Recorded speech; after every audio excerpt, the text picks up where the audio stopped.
Good morning students. आज का topic animal husbandry.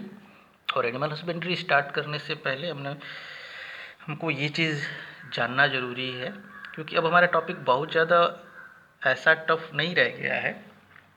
सिर्फ आपको मैं हेडिंग या थोड़ा सा क्लू दूंगा, जिसकी वजह से इस क्लू की वजह से या उस हिंट की वजह से जो है, अगर आपके पास बुक है तो बुक के हेल्प से आप अपने से भी पढ़ के उस चीज़ को आसानी से क्या कर सकते हो, समझ सकते हो। मेन यहाँ जो हमारा काम है वो आपको एक गाइडलाइन देना या ये समझा देना कि क्या चीज़ हम पढ़ रहे हैं, ये सबसे ज़्यादा इम्पॉर्टेंट है।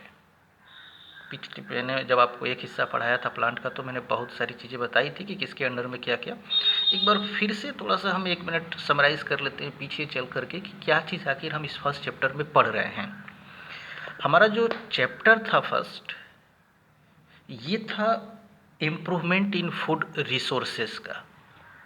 हमने स्टार्टिंग में बताया था कि पॉपुलेशन के अकॉर्डिंग डिमांड जो है वो बढ़ती है, और उसकी पूरा करने के लिए हमको फूड रिसोर्सेज में इम्प्रूव करना है, जो हमारा चैप्टर है इम्प्रूवमेंट इन फूड रिसोर्सेज। अब जो हमारा फूड है उसका रिसोर्स क्या है, कहाँ से मिलता है। हमारे पास 2 कंडीशंस होते हैं या 2 चीज़ों से हमको फूड ऑब्टेन होता है। हमारा एक प्लांट का फूड रिसोर्सेज होता है और एक एनिमल से हमको फूड मिलता है, फूड मिलता है, या उसके एनिमल के प्रोडक्ट होते हैं जिसको हम सर्वाइव करने के लिए यूज़ करते हैं। तो प्लांट प्रोडक्ट और एनिमल प्रोडक्ट, तो इस बुक में हमको 2 चीज़ों को इम्प्रूव के बारे में पढ़ना था, प्लांट के भी बारे में, क्योंकि हम प्लांट के भी प्रोडक्ट को यूज़ करते हैं और एनिमल के प्रोडक्ट को भी यूज़ करते हैं। तो हमको प्लांट के प्रोडक्शन में भी इम्प्रूव करना था और एनिमल के भी प्रोडक्शन में क्या करना था, इम्प्रूव करना था, ताकि दोनों को हम यूटिलाइज करके अपने लाइफ को क्या कर सकते हैं, सर्वाइव कर सकते हैं।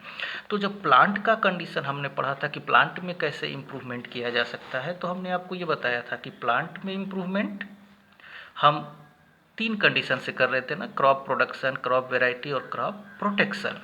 फिर हमने ये सारी चीज़ें आपको मैंने कई बार बताया हुआ है कि क्रॉप प्रोडक्शन में न्यूट्रिएंट इरिगेशन, क्रॉपिंग पैटर्न, फिर न्यूट्री मैन्योर फर्टिलाइजर इरिगेशन, फिर ये हमने पढ़ा क्रॉपिंग पैटर्न में मिक्स्ड इंटर क्रॉप्ड, फिर हमने क्रॉप वेराइटी पढ़ा था, फिर क्रॉप प्रोटेक्शन मैनेजमेंट भी हमने पढ़ा।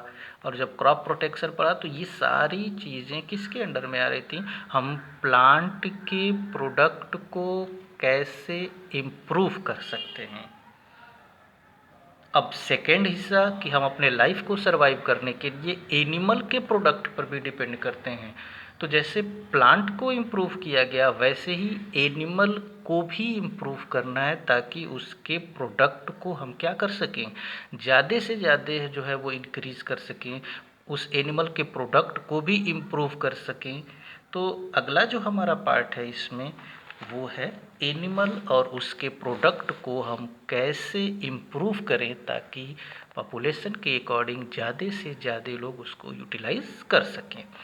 मेरे ख्याल से समझ में आ रहा होगा कि हम क्या टॉपिक या क्या चीज़ पढ़ने जा रहे हैं। तो प्लांट के बाद जो दूसरा हिस्सा एनिमल हस्बेंड्री है, एक्चुअली में animal husbandry branch of agriculture that deal with the feeding, caring and breeding of the domestic animal. Animal husbandry जो होता है वो एक ब्रांच है एग्रीकल्चर का, जिसमें हम डोमेस्टिक एनिमल का, यानी जो हमारे पालतू जानवर हैं, जो डोमेस्टिक एनिमल होते हैं, उसके फीडिंग, उसके केयरिंग और उसके ब्रीडिंग के बारे में क्या करेंगे, पढ़ेंगे या उसके बारे में स्टडी करेंगे।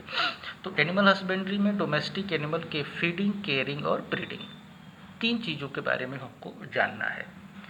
तो मेन 3 चीज़ों का या 3, ये जो हेडिंग आप देख रहे हो, तीनों के बारे में एक एक करके हम पढ़ेंगे कि किसी भी डोमेस्टिक एनिमल का ब्रीडिंग, यानी कि उसकी जो नस्ल होती है, वैरायटी से मतलब हो गया यहाँ, उसकी नस्ल कैसी है, उसका रख रखाव, केयरिंग कैसे करना चाहिए, यानी उसके खाने पीने की चीज़ें, उसकी केयरिंग का मतलब उसका रख रखाव, उसकी बीमारी कैसे होता है, कैसे ठीक होगा, और उसके फीडिंग, उसको क्या क्या खाने के लिए चाहिए। तो किसी भी डोमेस्टिक एनिमल्स का वो उसका नस्ल, उसकी रख रखाव और उसके खाने पीने की चीज़ों का, क्या खाता है, कितना चाहिए, कैसे उसका प्रोडक्शन इंक्रीज़ होगा, ये सारी चीज़ें जो होती हैं, 3 चीज़ें हम पढ़ेंगे।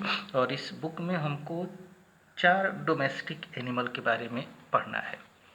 कैटल फार्मिंग, जिसमें कि काऊ और बफेलो के बारे में, और क्या पढ़ना है काऊ बफेलो के बारे में, उसकी ब्रीडिंग, उसकी नस्ल के बारे में, उसकी बीमारियों के बारे में, रख रखाव कहाँ रखा जाए और उसके खाने के लिए क्या क्या दिया जाए। ये 3 चीज़ें हम काऊ और बफेलो का कैटल फार्मिंग पढ़ेंगे। पोल्ट्री फार्म यानी मुर्गी पालन, वहाँ भी ब्रीडिंग, केयरिंग और फीडिंग क्या चाहिए उनको। फिश फार्मिंग, वहाँ भी ब्रीडिंग, केयरिंग और फीडिंग। पोल्ट्री और फिश फार्मिंग ये तो आप अपने से स्टडी करोगे, सारी चीज़ें वही है। एक मैं थोड़ा सा आपको केवल हिंट देता चला जाऊँगा। बी कीपिंग को कोशिश करूँगा मैं कि ये एक सोशल वर्कर की तरह होते हैं, किस तरीके से उनका पूरा फैमिली होता है, क्या इसको थोड़ा सा डिटेल स्टडी मैं आपको कराऊँगा। बट ये चीज़ें थोड़ा सा मैं बताऊँ, ये चीज़ें आप अपने से, आपके पास बुक होना चाहिए, क्योंकि अब तक पढ़ाते हुए तकरीबन 20-25 दिन हो गए, तो आपके पास बुक होना चाहिए, आपके पास नोट्स रेडी होने चाहिए। तो हम स्टार्ट करते हैं पहले कैटल फार्मिंग से।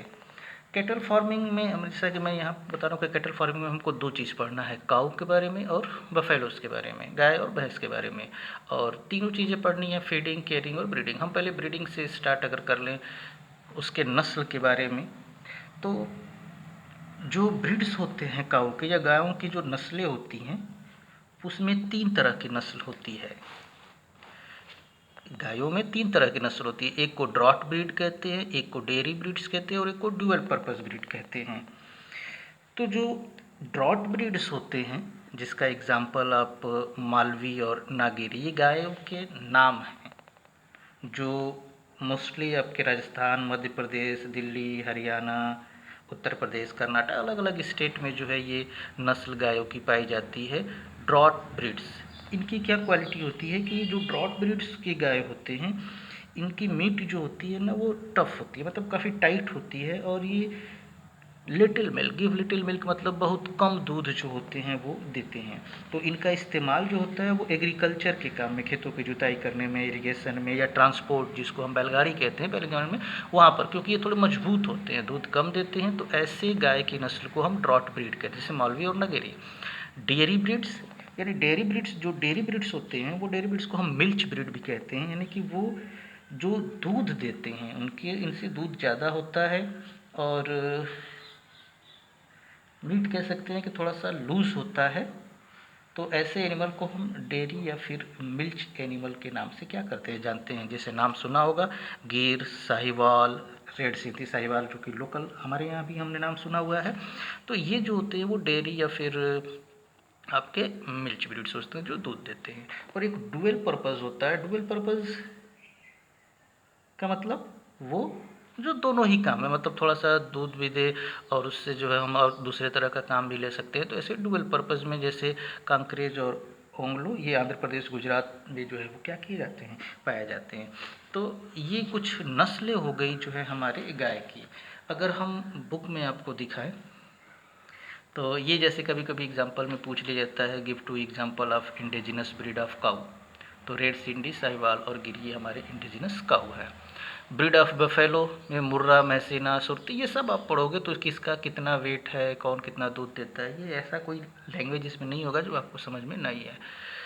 अच्छा, मिल्क की बात करें अगर थोड़ा सा इसमें, तो मिल्क में काऊ का मिल्क जो होता है वो सबसे ज़्यादा इम्पॉर्टेंट क्यों माना जाता है, क्योंकि हम जो हमारे न्यूट्रिएंट होते हैं, अगर हम एग खाते हैं, मीट खाते हैं, फिश खाते हैं, तो आप देख सकते हो फैट सबसे ज़्यादा किस में है, मिल्क में है। फिर प्रोटीन भी है, शुगर भी है, मिनरल भी है, वाटर भी है, विटामिन भी B1, B2, B12, B, D और E सब है।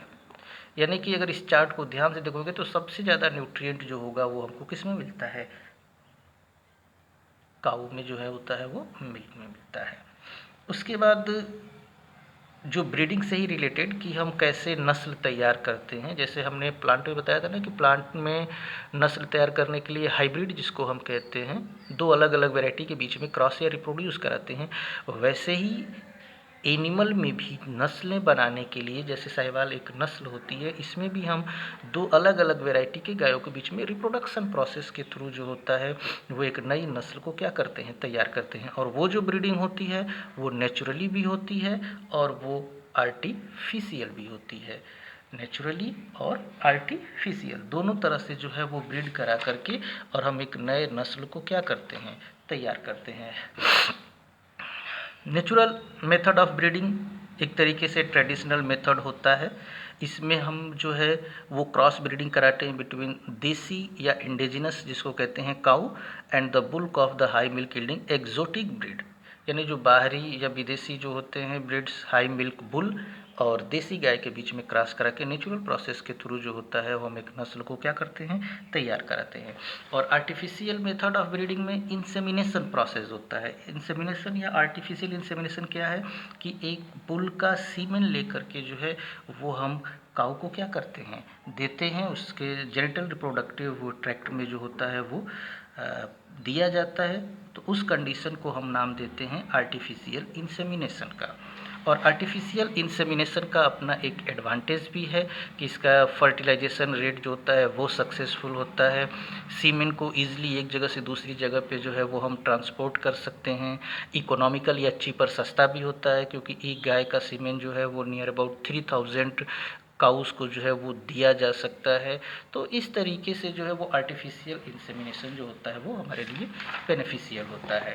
तो ये सारी चीज़ें आप पढ़ोगे तो आराम से आपको समझ में आ जाएगा। तो ये हमने अब तक जो आपको बताया वो काऊ बफेलो के ब्रीडिंग के बारे में।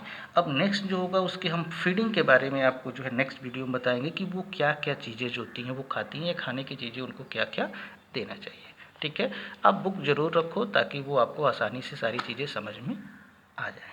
Okay, thank you.